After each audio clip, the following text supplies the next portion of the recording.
A global catastrophe so immense, it reshaped Earth's surface, leaving undeniable scars across continents. By the end, you'll uncover the startling scientific evidence that proves Noah's flood wasn't just a story, but a pivotal historical event. The story of Noah's Ark, a wooden vessel saving humanity and animals from a global deluge, is often dismissed as pure myth. Genesis 6-9 paints a vivid picture, a flood covering all the high mountains under the whole heaven. Yet, conventional geology insists on gradual processes over millions of years, leaving no room for such a catastrophic event.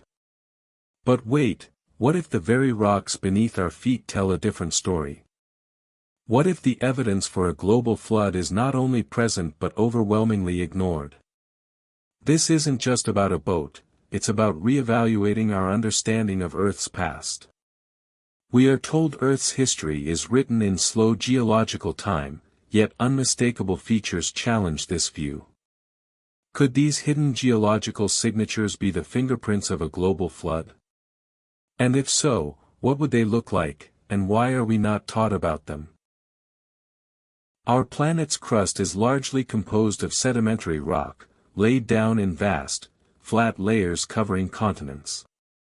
Geologists typically attribute these layers to slow deposition over eons.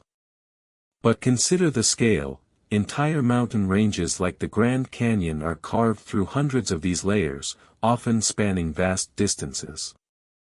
How do we explain conformable layers, perfectly flat, extensive strata, with no signs of erosion between them, stretching across multiple continents?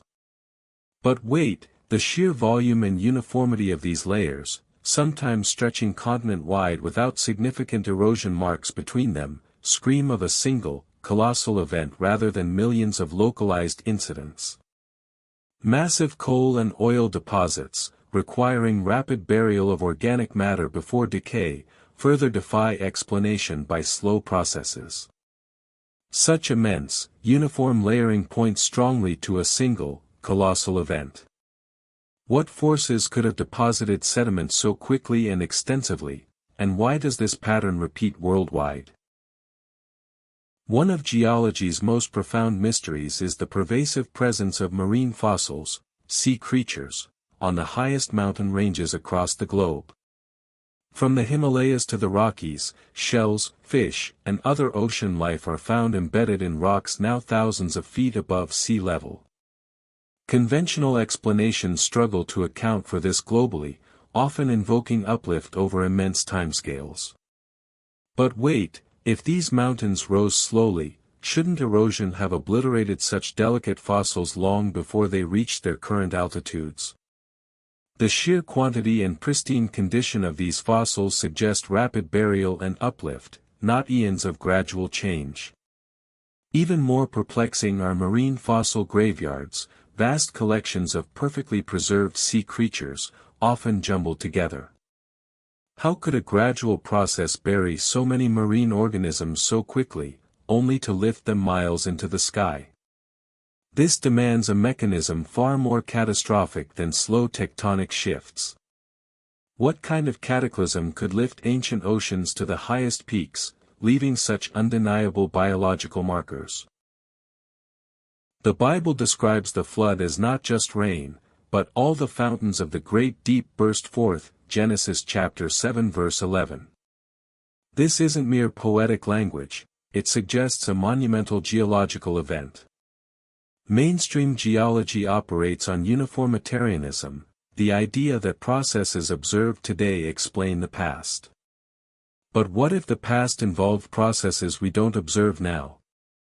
But wait, some scientists propose models like catastrophic plate tectonics, suggesting a rapid, runaway subduction event where Earth's pre-flood crust rapidly fractured. This allowed vast quantities of superheated water from beneath the surface to erupt onto the surface. This titanic energy release would explain massive volcanic activity, continent-scale movements within weeks, the rapid rise of mountains, and the formation of ocean trenches. It provides a mechanism for both the fountains of the deep, and the torrential rain from massive atmospheric condensation. Could such a radical, yet biblically consistent, model finally reconcile the geological record with the ancient flood account? The fossil record is famously incomplete, but where fossils do exist, they often speak of rapid, violent burial, not slow deposition. Consider the incredible fossil graveyards found globally, dense concentrations of countless creatures, sometimes from entirely different ecosystems, buried together. Dinosaurs, fish, and even mammals are found intertwined, indicating a sudden, overwhelming catastrophe. Such preservation demands immediate entombment, preventing decay or scavenging. But wait, among the most compelling evidence are polystrate fossils, trees or even animals fossilized vertically through multiple sedimentary layers, sometimes tens of feet thick. These layers supposedly represent millions of years, yet the organism clearly didn't stand decaying for eons while sediment slowly built around it. It must have been buried rapidly. This phenomenon is a severe challenge to uniformitarian geology. What kind of event could simultaneously bury and preserve countless creatures and entire forests in such an instant, global manner? The story of a global flood is not unique to the Bible. Over 270 flood legends exist across nearly every culture, from ancient Mesopotamia and Greece to Native American tribes and Aboriginal Australians. While details vary, the core narrative of a universal deluge, divine judgment, and a remnant surviving in a vessel is astonishingly consistent.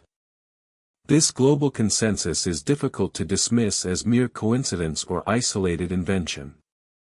But wait, skeptics often raise valid questions, like the Ark's capacity or the volume of water needed. However, the Ark, as described in Genesis chapter 6 verse 15, was a massive vessel, roughly 450 feet long, ample space for representatives of every kind of land animal, especially if young or smaller species were taken. And the water? The fountains of the great deep, combined with rainfall, could have provided more than enough to cover even the highest pre-flood mountains. The flood wasn't a local event, but a planetary resurfacing. But if the evidence is so compelling, why is it so rarely discussed in mainstream scientific circles? The overwhelming convergence of geological, paleontological, and cultural evidence points to one inescapable conclusion: Noah's global flood was a real historical event. From vast sedimentary layers spanning continents, to marine fossils on mountaintops, to polystrate trees and global flood myths, the data defies uniformitarian explanations. It demands a catastrophic, worldwide flood, exactly as described in Genesis chapter 7 verse 19 to 20. The science the media ignores is the science that supports this biblical account. Recognizing the flood's reality shifts our understanding of Earth's history from slow, random processes to divine intervention.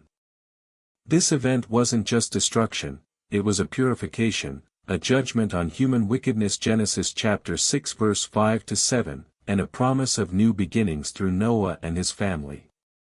The rainbow, a covenant from God in Genesis chapter 9 verse 13, stands as a perpetual reminder that he will never again destroy the earth with a flood. God's monumental power and unwavering justice, evident in the flood, remain profoundly relevant. If this journey resonated, subscribe to uncover more profound insights into his story.